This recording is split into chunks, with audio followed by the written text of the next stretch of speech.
ਡੰਡੋਤ ਬੰਦਨ ਅਨੇਕ ਵਾਰ, ਸਰਬ ਕਲਾ ਸਮਰੱਥ।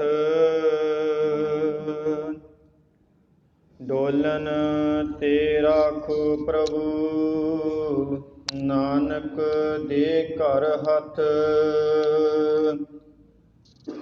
ਡੋਲਨ ਤੇ ਰਾਖੋ ਪ੍ਰਭੂ, ਨਾਨਕ ਦੇ ਘਰ ਹੱਥ।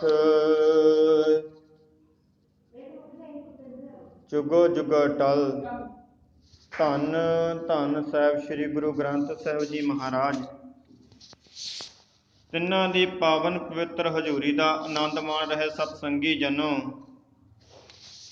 ਅਸੀਂ ਅਤ ਧੰਨਤਾ ਦੇ ਪਾਤਰ ਹਾਂ ਜੋ ਉਸ ਗੁਰੂ ਜੀ ਦੀ ਵਿਚਾਰ ਨੂੰ ਸਰਵਣ ਕਰਨ ਲਈ ਇਕੱਤਰ ਹੋਏ ਹਾਂ। ਅਸਲੀ ਪਿਛਲੇ ਕੁਝ ਕੁ ਦਿਨਾਂ ਤੋਂ ਉਸ ਪਰਮਾਤਮਾ ਦੇ ਗੁਣ ਦੇਖਦੇ ਆਉਂਦੇ ਹਾਂ ਕਿ ਪਰਮਾਤਮਾ ਵਿੱਚ ਕਿਹੜਾ ਕਿਹੜਾ ਗੁਣ ਹੈ, ਤੇ ਅੱਜ ਅਸੀਂ ਦੇਖਾਂਗੇ ਕਿ ਪਰਮਾਤਮਾ ਦੇ ਵਿੱਚ ਇੰਨੇ ਗੁਣ ਹੈ ਨੇ ਕਿ ਉਹ ਇੱਕ ਨਿਰਗੁਰੇ ਬੰਦੇ ਨੂੰ ਗੁਣ ਦੇ ਬਖਸ਼ ਕੇ ਇੱਕ ਤਖਤਾਂ ਤੇ ਬਿਠਾ ਸਕਦਾ ਹੈ। ਸੋ ਕਥਾ ਵਿਚਾਰ ਆਰੰਭਣ ਤੋਂ ਪਹਿਲਾਂ ਸਤਿਗੁਰਾਂ ਪਾਸੋਂ ਬਖਸ਼ੀ ਫਤਿਹ ਨੂੰ ਗਜਾਉਣਾ ਕਰੀਏ ਜੀ। ਆਖੋ ਜੀ ਵਾਹਿਗੁਰੂ ਜੀ ਕਾ ਖਾਲਸਾ, ਵਾਹਿਗੁਰੂ ਜੀ ਕੀ ਫਤਿਹ। ਕੱਲ ਅਸੀਂ ਸਰਵਣ ਕੀਤਾ ਸੀ ਕਿ ਅਕਾਲ ਮੂਰਤ, ਤੇ ਪਹਿਲੋਂ ਇੱਕ ਦਿਨ ਅਕਾਲ ਮੂਰਤ ਦੇਖਿਆ ਸੀ ਤੇ ਕੱਲ ਅਸੀਂ ਦੇਖਿਆ ਸੀ ਅਜੂਨੀ, ਭਾਵ ਪਰਮਾਤਮਾ ਜੂਨਾਂ ਵਿੱਚ ਹੀ ਨਹੀਂ ਆਉਂਦਾ।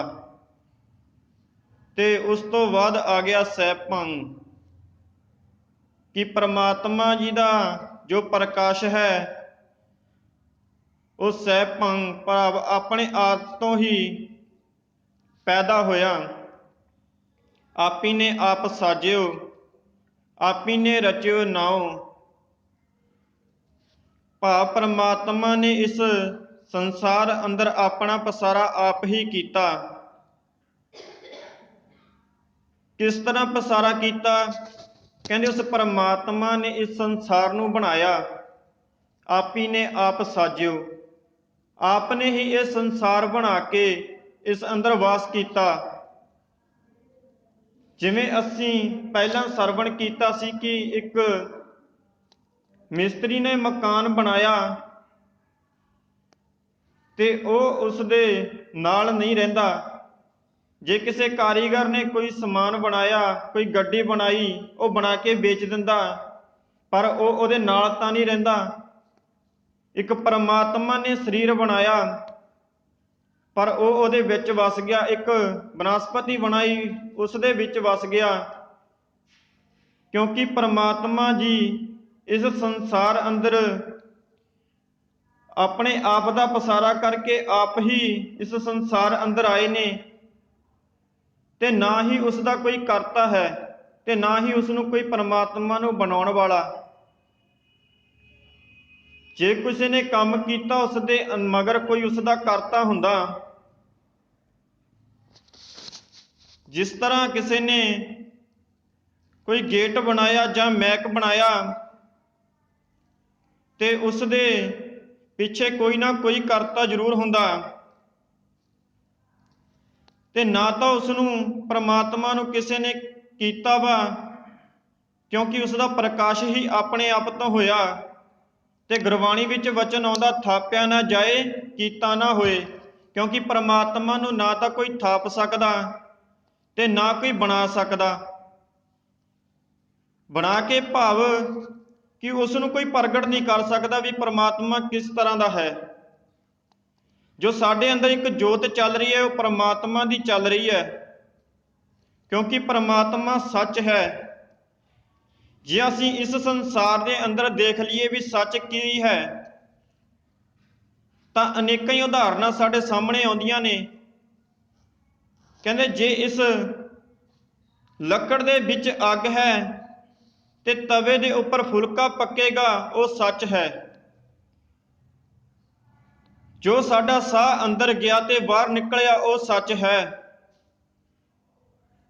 ਜੇ ਦਰਖਤ ਖੜੇ ਨੇ ਤੇ ਉਹ ਸੱਚ ਹੈ, ਜੇ ਇਮਾਰਤ ਖੜੀ ਹੈ ਉਹ ਸੱਚ ਹੈ। ਪਰ ਸੱਚ ਕੀ ਨਹੀਂ? ਜੋ ਮਰ ਚੁੱਕਾ, ਜੋ ਸਾਡੇ ਭੁਲੇਖੇ ਵਿੱਚੋਂ ਵੀ ਦੂਰ ਹੋ ਚੁੱਕਾ।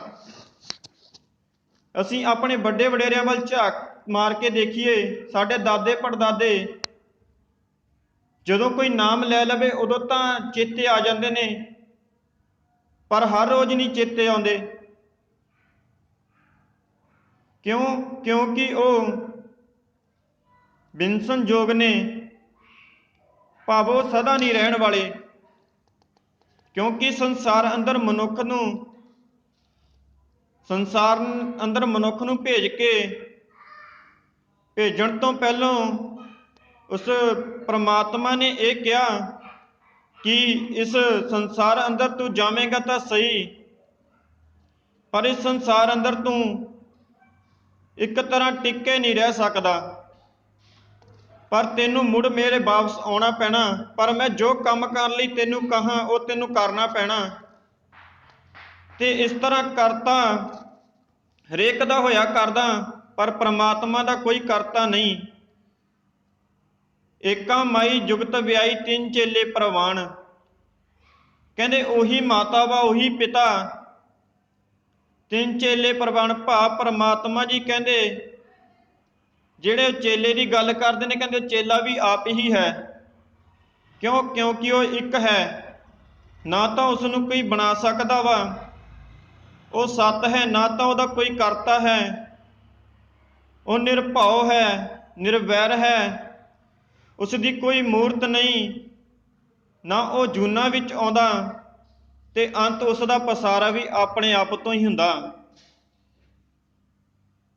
ਤੇ ਸਤਿਗੁਰਾਂ ਜੀ ਨੇ ਗੁਰਬਾਣੀ ਵਿੱਚ ਇੱਕ ਥਾਵੇਂ ਇਹ ਵੀ ਕਹਿ ਦਿੱਤਾ, ਨਾ ਦਿਨ ਰੈਣ ਨਾ ਚੰਦ ਨਾ ਸੂਰਜ, ਸੁਨ ਸਮਾਧੀ ਲਗਾਏਂਦਾ।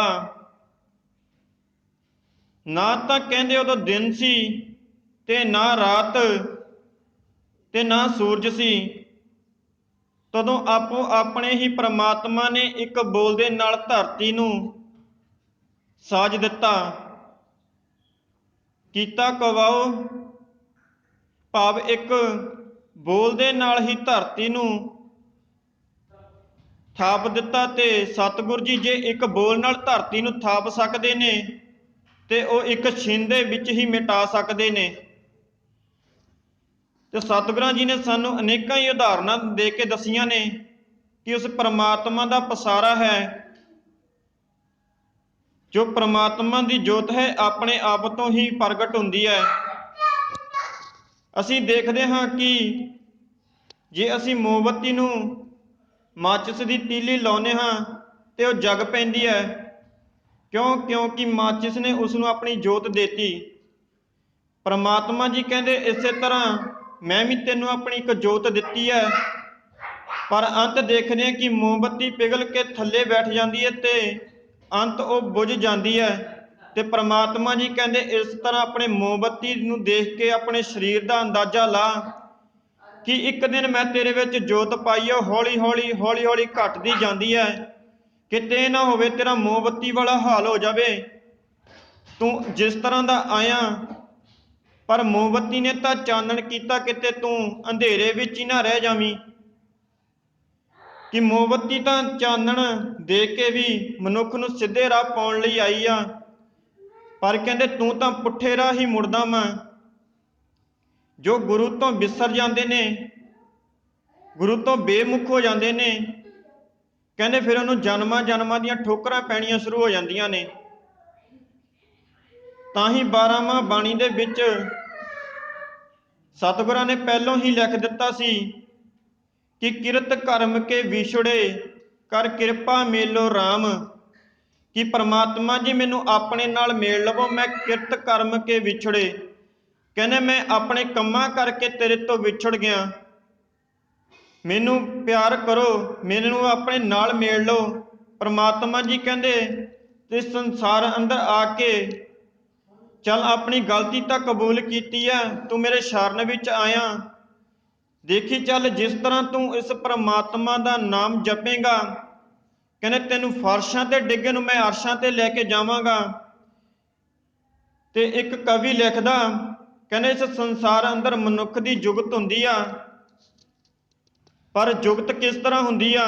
ਕਹਿੰਦੇ ਪਰਮਾਤਮਾ ਨੇ ਮਨੁੱਖ ਨੂੰ ਹੱਡੀਆਂ ਦੀ ਜੋੜ ਜੋੜੀ ਜੁਗਤ ਨਾ, ਕਵੀ ਲਿਖਦਾ, ਕਵੀ ਦੇ ਬੋਲ ਨੇ, ਕਹਿੰਦਾ ਹੱਡੀਆਂ ਦੀ ਜੋੜ ਜੋੜੀ ਜੁਗਤ ਨਾ ਬਣਾਇਆ ਸਤਿਗੁਰਾਂ ਬੰਦਾ ਏ, ਬੰਦਾ ਹੋ ਕੇ ਬੰਦਗੀ ਨਾ ਕਰੇ ਜੇ ਉਸ ਪਰਮਾਤਮਾ ਦੀ, ਬੰਦਗੀ ਬਗੈਰ ਬੰਦਾ ਗੰਦਗੀ ਤੋਂ ਗੰਦਾ ਏ। ਭਾਵ ਗੰਦਾ ਇਨਸਾਨ ਉਸ ਗੰਦਗੀ ਤੋਂ ਵੀ ਗੰਦਾ ਹੋ ਜਾਂਦਾ। ਕਿਉਂ? ਕਿਉਂਕਿ ਉਹ ਪਰਮਾਤਮਾ ਦੇ ਨਾਲ ਲਿਵੀ ਨਹੀਂ ਜੋੜੀ। ਸੋ ਅਸੀਂ ਵੀ ਉਸ ਪਰਮਾਤਮਾ ਦੇ ਨਾਲ, ਉਸ ਪਰਮਾਤਮਾ ਦਾ ਭਾਣਾ ਮੰਨ ਕੇ ਉਸ ਪਰਮਾਤਮਾ ਦੇ ਨਾਲ ਪਿਆਰ ਪਾਈਏ ਤੇ ਉਸ ਦੀ ਗੁਰਬਾਣੀ ਨੂੰ ਪੜ੍ਹੀਏ ਕਿ ਗੁਰਬਾਣੀ ਸਾਨੂੰ ਕੀ ਸਮਝਾਉਂਦੀ ਆ। ਕਿਤੇ ਅੰਤ ਇਹ ਨਾ ਹੋ ਜਾਵੇ ਕਿ ਉਸ ਮੋਮਬੱਤੀ ਦੀ ਤਰ੍ਹਾਂ ਅਸੀਂ ਵੀ ਪਿਘਲ ਜਾਈਏ। ਤੇ ਪਰਮਾਤਮਾ ਜੀ ਕਹਿੰਦੇ ਤੈਨੂੰ ਮੈਂ ਉਸ ਗੁਰਬਾਣੀ ਨੂੰ ਪੜ੍ਹਨ ਲਈ ਭੇਜਿਆ ਸੀ, ਤੇ ਅੰਤ ਤੂੰ ਉਹ ਮੂੰਹ ਜਿਸ ਤਰ੍ਹਾਂ ਦਾ ਲੈ ਕੇ ਗਿਆ ਸੀ ਉਸੇ ਤਰ੍ਹਾਂ ਦਾ ਹੀ ਵਾਪਸ ਆ ਗਿਆ, ਕੁਝ ਖੱਟ ਕੇ ਨਹੀਂ ਲਿਆਇਆ। ਤੇ ਸਤਿਗੁਰੂ ਜੀ ਕਹਿੰਦੇ ਫਿਰ ਉਹੋ ਜਿਹਾ ਮਨੁੱਖ 84 ਦੇ ਗੇੜ ਵਿੱਚ ਦੁਬਾਰਾ ਫਸਦਾ ਏ। ਸੋ ਬੋਲਦਿਆਂ ਪਾਸੋਂ ਇੱਕ ਨਹੀਂ ਵੀ ਅੰਤ ਪ੍ਰਕਾਰ ਦੀਆਂ ਭੁੱਲਾਂ ਚੁੱਕਾਂ ਦੀ ਖਿਮਾ। ਅੰਤ ਨੂੰ ਬੁਲਾਓ ਜੀ ਫਤਿਹ। ਆਖੋ ਜੀ ਵਾਹਿਗੁਰੂ ਜੀ ਕਾ ਖਾਲਸਾ, ਵਾਹਿਗੁਰੂ ਜੀ ਕੀ ਫਤਿਹ।